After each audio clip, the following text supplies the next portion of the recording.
Olá pessoal, sejam bem-vindos de volta ao canal Dividendos. Hoje vamos então continuar com a análise dos diferentes critérios que eu uso na avaliação das companhias e ainda analisar o estado atual do meu portfólio.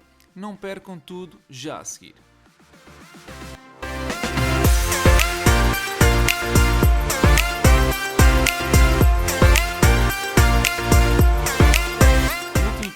Respondi uma série de perguntas ou critérios que considero fundamentais no momento de analisar uma ação de uma companhia. Hoje vamos ver as restantes perguntas, começando por analisar a segurança do dividendo. Para responder a esta pergunta, normalmente analiso 4 fatores. O primeiro é o Payout Ratio. O Payout Ratio, ou rácio de distribuição de dividendos, representa a percentagem da receita líquida obtidos pela empresa que é distribuída pelos sócios ou acionistas sob a forma de dividendos. Neste caso, podem encontrar a totalidade de dividendos pagos pela empresa no último trimestre na sua declaração de cash flow. Esta veio do COIFIN e podemos ver que a Intel pagou 5,56 bilhões de dólares. Ao consultar a declaração de renda da empresa, vemos que a mesma teve um benefício líquido, ou net income, de 23,6 bilhões de dólares. Se não quiseres fazer os cálculos, alguns sites já os fazem por ti, como é o caso do Seeking Alpha. No separador de dividendo, apresenta o valor calculado do Payout Ratio. Se quiseres ir um bocado mais longe, tens ainda o Market Beat, que te mostra não só o Payout Ratio considerado dos últimos 12 meses, mas também o estimado do próximo ano e ainda o payout relativamente aos fluxos de caixa, em vez do benefício líquido. O valor ideal varia-se de setor para setor, mas como regra geral eu gosto de ver valores inferiores a 60% ou até 70%. Isto permite às empresas alguma margem de manobra caso as receitas sofram variações inesperadas. Assim que, neste ponto, a Intel passa ao meu critério. O histórico do yield, ou o histórico da rentabilidade do dividendo, pode ser consultado também no Seeking Alpha dentro da secção Dividend Yield. Nesta página, conseguimos ver que a rentabilidade atual é superior à média dos últimos 4 anos, muito ligeiramente, e este indicador sugere então que a ação pode estar subvalorizada. Como a rentabilidade é superior ao seu histórico de 4 anos, também considero que este critério foi ultrapassado com sucesso. A seguir temos o histórico do dividendo. Neste ponto, estou interessado em validar se a companhia tem o hábito de cortar ou eliminar o dividendo, especialmente em anos de crise. Como podemos ver, a trajetória ascendente do gráfico confirma que a Intel nunca cortou ou eliminou o dividendo. Isto demonstra um certo compromisso da parte da direção com os acionistas, o que é sempre um ponto positivo. De seguida, validamos o crescimento do dividendo. A ideia neste critério é então avaliar se a Intel aumenta consistentemente o valor anual pago aos acionistas. Podemos retirar deste gráfico que desde 1999, apenas em 2013 e 2014, a Intel não aumentou o dividendo anual. Isso faz com que apenas apresente 6 anos consecutivos de crescimento. O critério aqui é quanto mais anos melhor, mas tendo em conta que apenas falhou num ano, vou dar um ponto positivo. Também gostava de ver um crescimento composto do dividendo superior a 9%, mas considero que, tratando-se de uma empresa na área da tecnologia, o valor é aceitável. De seguida temos a cobertura do dividendo.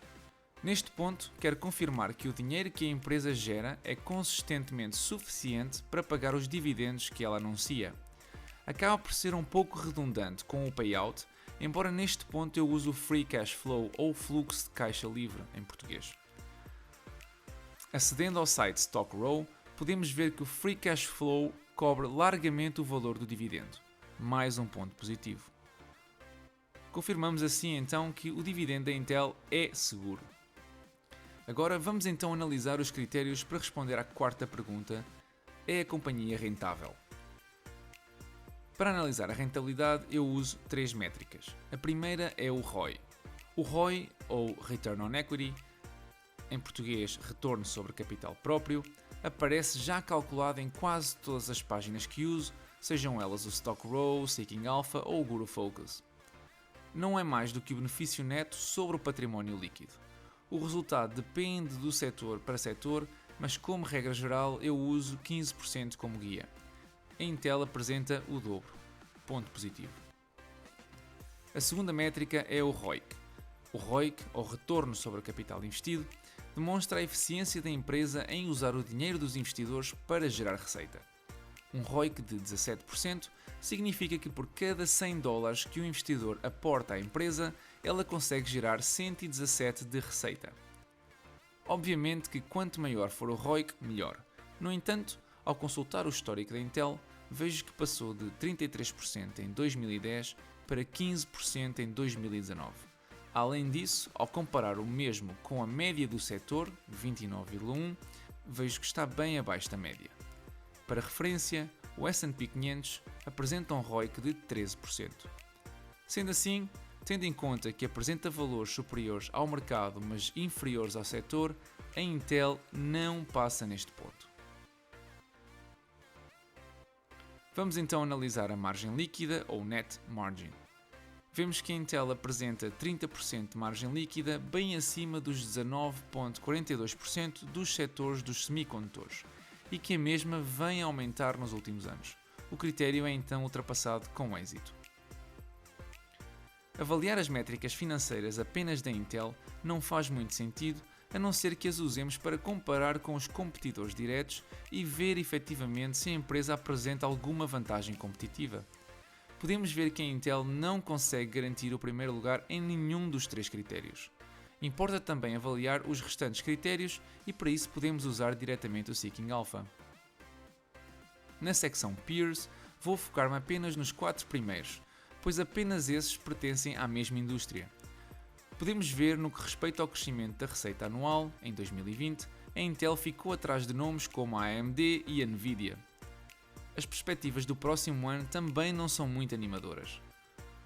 No que respeita à margem líquida, a Intel bate os restantes 3 e no Return on Equity, a Intel e os restantes ficam bem atrás da Qualcomm. Por fim, em relação ao dividendo, vemos que a Intel apresenta um valor superior a todas elas, a AMD não paga dividendos e o payout é superior ao da Nvidia. Depois de analisada a saúde financeira da empresa e do seu dividendo, e caso ainda tenhamos interesse na empresa, falta responder à última pergunta. Sim, o dividendo é o mais importante, mas se podemos juntar o útil ao agradável, por que não? Para avaliar uma companhia, comece sempre por analisar o PER. O PER é uma métrica que mede o preço atual em função do lucro por ação. Normalmente analiso o histórico desta métrica porque as empresas ao longo do tempo tendem sempre para a sua média. Na altura da gravação deste vídeo, a Intel tinha um PER de 9,42 e a sua média histórica dos últimos anos foi 12,93. Este tipo de resultado pode indicar que a companhia está subvalorada. A indústria dos semicondutores apresenta um valor bem superior. Já o S&P 500, que tem um valor médio aproximadamente de 16, e atualmente apresenta um indicador de 29. Boy, that escalated quickly. I mean, that really got out of hand fast. It jumped up a notch. It did, didn't it? O próximo indicador que uso é o Enterprise Value to Free Cash Flow. Este indicador tem algumas nuances específicas que vou explicar no episódio futuro, mas o site StockRow apresenta um cálculo que considero aproximado.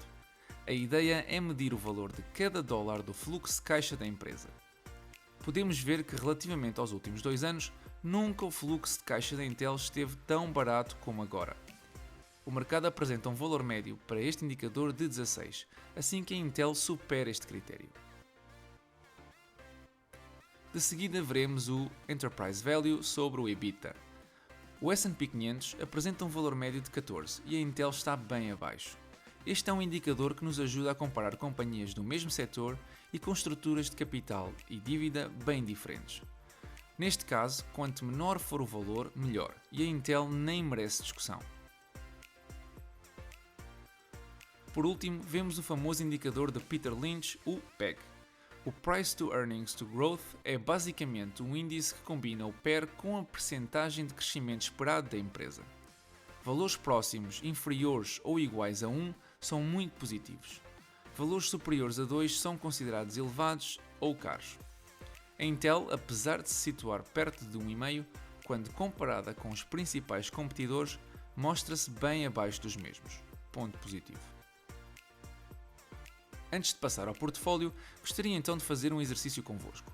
Se analisarmos as estimativas dos analistas para os benefícios por ação da Intel para os próximos anos e atribuirmos um valor de PER médio da Intel de 12, podemos estimar o preço da ação em 2021, 2022 e 2023. Vemos que em 2021 o valor potencial da ação seria aproximadamente 56 dólares. Em 2022 o valor passaria a 62 dólares. Em 2023 a ação potencialmente valerá 75 dólares. A ação da Intel atualmente apresenta um preço perto dos 50 dólares. Isto é um potencial de valorização muito interessante e sobretudo se adicionarmos os dividendos que vamos obter durante este período. Lembrem-se, comprar ações não é um jogo de sorte. Todos os investimentos de renda variável têm um risco associado, mas este tipo de análise ajuda-nos a minimizar o risco e, de certa forma, dormir mais descansados. Ao comprar ações, estamos a comprar parte da companhia e com esta estratégia o tempo está do nosso lado. Resta-nos ser vigilantes e pacientes. Bom, vamos então passar ao portfólio. Vamos então ver qual é a valorização atual do portfólio. Nestas últimas semanas o mercado tem recuperado um bocadinho daquilo que foi a correção que sofreu no mês de setembro e, como podemos ver, o portfólio encontra-se neste momento valorizado em 16,78%.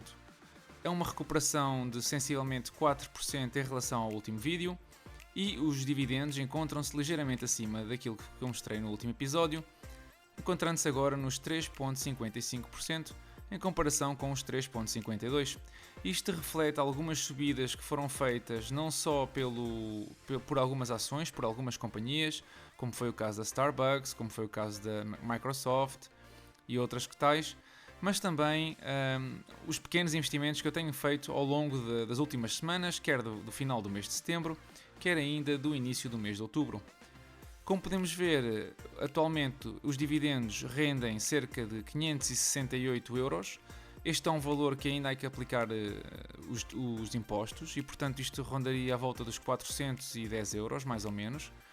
Se retirarmos os 28% de imposto, é um valor aceitável. Eu considero que este tipo de valor, se não quisermos reinvestir no portfólio, já o poderíamos usar, por exemplo, para pagar o seguro do carro, o empréstimo da casa, enfim. É um valor anual, não é um valor mensal, mas eu considero ser um valor bastante razoável.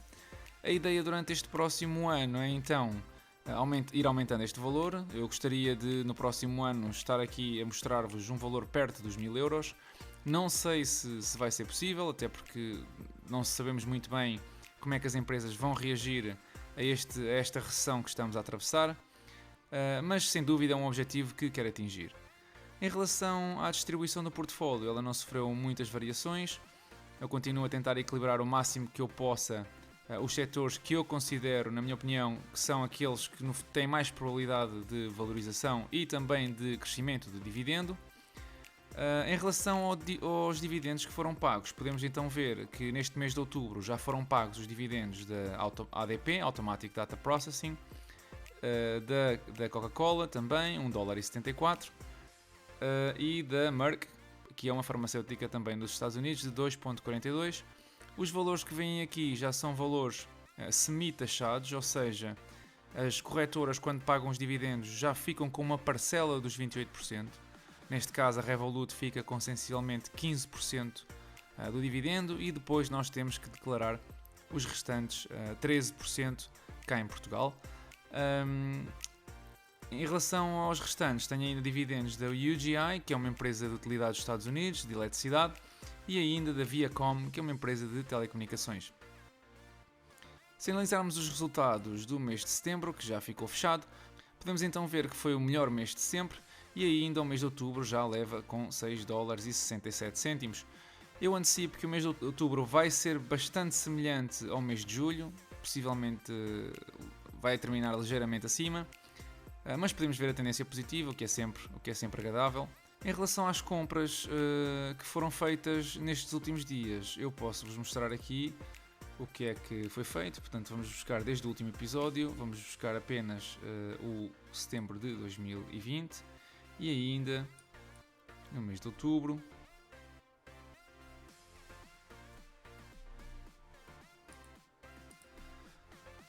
Comprei empresas ligadas ao setor de energia e, mais especificamente, quer à exploração de poços petrolíferos, quer à distribuição de petróleo e de químicos, como é o caso da ExxonMobil.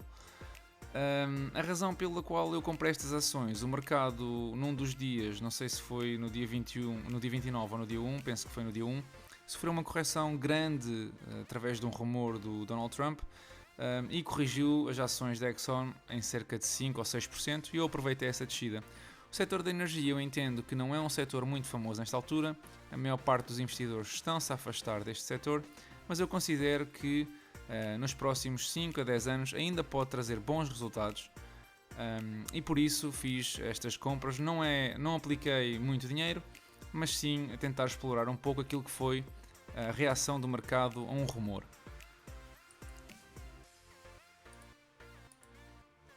Em relação então ao benchmark, como podemos ver então ainda, em relação aos investimentos, no mês de outubro levo pouco investido, no mês de setembro passei um bocadinho aquilo que era a faixa dos $500, mas também porque no mês de agosto gastei muito abaixo daquilo que era o planeado. O mês de outubro levo pouco, também levamos apenas 10 dias, vamos ver o que é que o mês de outubro nos reserva daqui para a frente, até porque lá mais para o final eu antecipo que haja mais volatilidade devido às eleições que estão a ocorrer nos Estados Unidos. Em relação ao benchmark com os diferentes mercados, eu neste momento tenho uma diferença positiva em relação ao S&P 500 de mais ou menos 1%, 1,3% para ser mais concreto, o que é sempre positivo. O Nasdaq não tenho completamente hipótese nenhuma, uma vez que o setor das tecnologias, como é o caso da Apple, como é o caso da Microsoft, enfim, uma série delas tem sofrido uma valorização completamente absurda, no meu entender, e como tal apresenta esta valorização desde setembro do ano passado. E pronto, já sabem, se gostaram deste episódio, se gostam deste tipo de conteúdos, deixem o vosso like, subscrevam o canal, ajudam-me assim a continuar e a subir vídeos quase todas as semanas. Eu fico à vossa espera no próximo vídeo, até lá, bons investimentos a todos.